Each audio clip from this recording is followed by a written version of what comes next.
Hi, Alex from Messy Painting here. Just going to do a video on my Necron Catacomb Command barge / Annihilation barge. So here it is. Firstly, this is it as a Catacomb Command barge.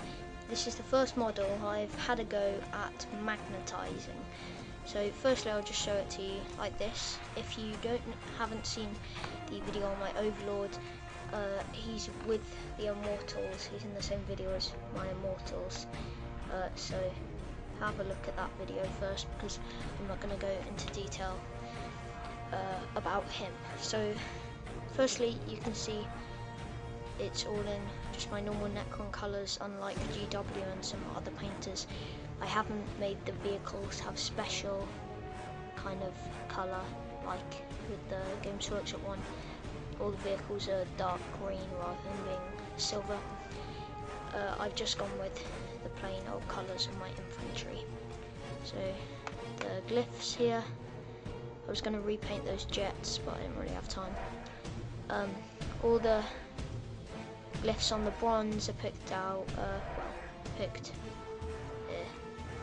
opposite to that is, they're shaded anyway with Agrax Earthshade, and the shapes in the middle of them, like the triangles and circles, you can see here, are slightly lighter because I've just covered them completely in the lighter bronze, which is Hashot copper. So that's that view of it. The gunner and the pilot sitting on the left and right, and I've done the kind of visor on the gunner as in black, and I'm hoping to continue that theme if I ever do death marks, because the visor is incredibly similar. It just has different number of lines coming out from the middle eye, sort of, and this orb at the front. I really like the design with the two kind of curved, I don't know, but like sort of horns or something at the side, and that's, I suppose they got it a bit from the Battlefleet Gothic Necron ships, which came first. But I like that they've continued it with the barges and the scythes and things like that. So this is the underside. The two kind of energy circle things here are connecting to the Gorse cannon, which doesn't have the rods in, and well, with this it actually came with the dotted rods rather than the transparent rods. All the new sets have the dotted rods instead of the transparent ones. So there's the end of it. I filled it in completely with the blue, like in my other Gorse weapons. So you just have a look at that. That's what it looks like, basically, and you'll see I've kind of done not very expert highlighting with the different sections, made them lighter towards the middle of each of the kind of sections of the horn bits, and I've done that on the top a bit better because I've used more mixes, so it's a bit more gradual transition. And on the kind of spine, or tail as they call it in the instructions, I've just done the same. When I shade in these wider slits, it actually has a good effect, because in the middle square bits, like in here, it kind of fades out towards the edge naturally, so I don't need to do anything about that. So the base, just my standard kind of, I've done a bit more rocks because otherwise it looks a bit plain. Really thin band of bronze around the edge. Probably can't see that on the bottom. That's what the foam looks like before it's painted. It's just the transparent rod actually annoyingly snapped off, and it was really hard to glue back on once I put all the scenery on the base, but that's by the by. And yeah, so the gun underneath, another thing to point out, I haven't actually magnetized this, but it can come off just because I've applied some quite thick layers of paint and the hole's just big enough. so it just stays in, but it can easily come out. And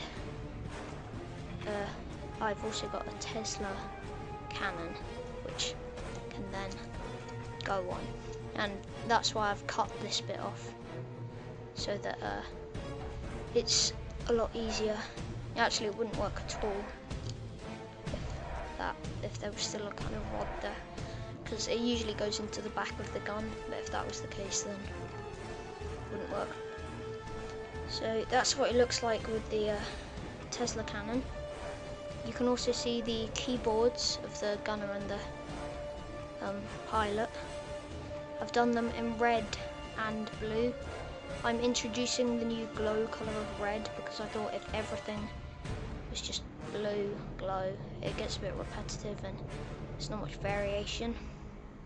So I've also used thin silver bands between them, because silver between the buttons, because silver is the kind of you know, ornamental colour.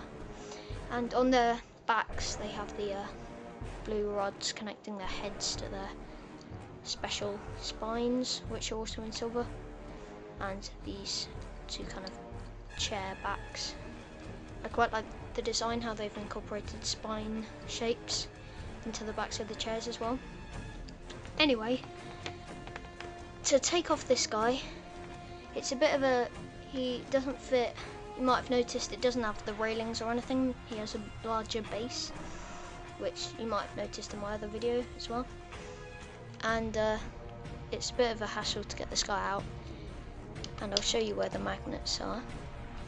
So he's green stuffed. I haven't painted the base yet, but there's a ring of green stuff. The reason it's a ring, not completely filled in, is because of this orb here, which fades gradually to lighter blue in the middle. You might notice it's slightly green tinted. That's because I made the mistake originally of filling the entire basin in green stuff, and it was still a bit wet when I tried putting it on, and when I came to taking it off, it basically stuck, and I spent an age picking tiny bits of green stuff on the orb in the middle, which was a bit of a hassle. And anyway, so he was originally gonna have 3 magnets, but the thing about these magnets is they're much stronger than they look, and they're actually a tiny bit stronger than the glue, I think. So they quite regularly have to be re-glued because they pull the magnet they're attached to off. So I ended up just having 1 because I got bored of re-gluing them all the time. And on here there are 3. That's because on the Tesla Destructors there are 3 also, and the little silver band around here, and the kind of 4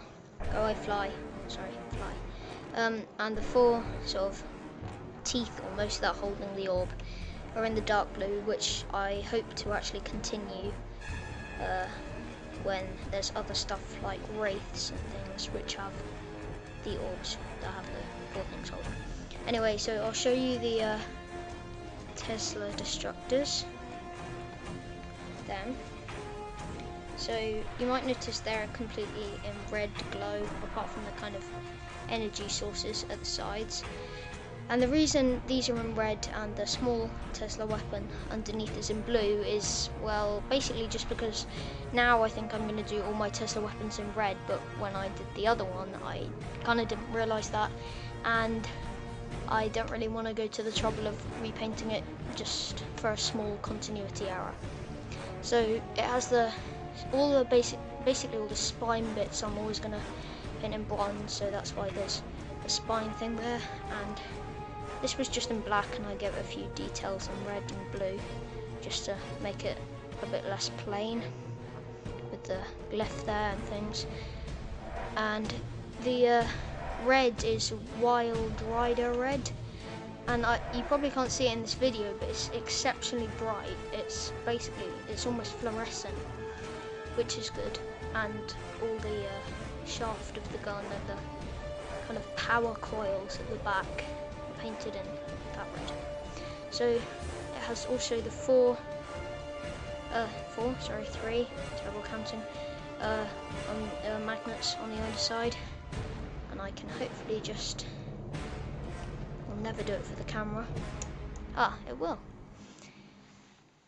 So it just goes on like that, and the reason the barge is tilting forward slightly is because, well, the shaft is quite a long way back. I don't really know why they did this, but when the entire front of the weight of the vehicle is pressing it down at the front.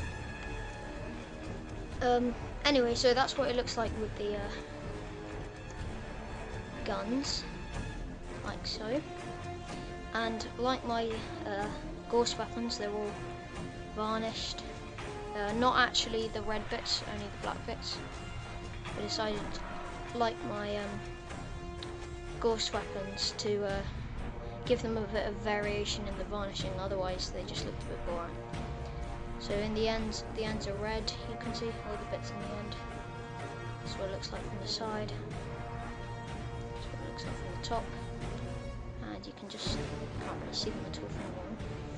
And from the front, they go quite neatly either side of that big, don't know what to call it, in the middle. So that's it. They're slightly more forwards than they actually are in the instructions, because something went wrong with this kind of curve at the back, which meant that it didn't fit very well. I'm not sure exactly what went wrong. But also these two bits down the side, the silver shafts that are connecting them don't actually go in exactly the right place that they're supposed to. Because I think because some of it I painted before gluing it together, bits that I wouldn't be able to paint once I'd glued it together, like inside some of the bits underneath and things. So instead I kind of painted them beforehand, which meant the paint kind of made the fitting not as good, and that's why. But anyway, hope you like this video. We're just beginners, so remember, don't criticize us too much. Please leave tips on what you'd like to see in the future, and comments, and don't forget to subscribe and like, obviously. And this is Alex Locke from Messy Paintings signing off.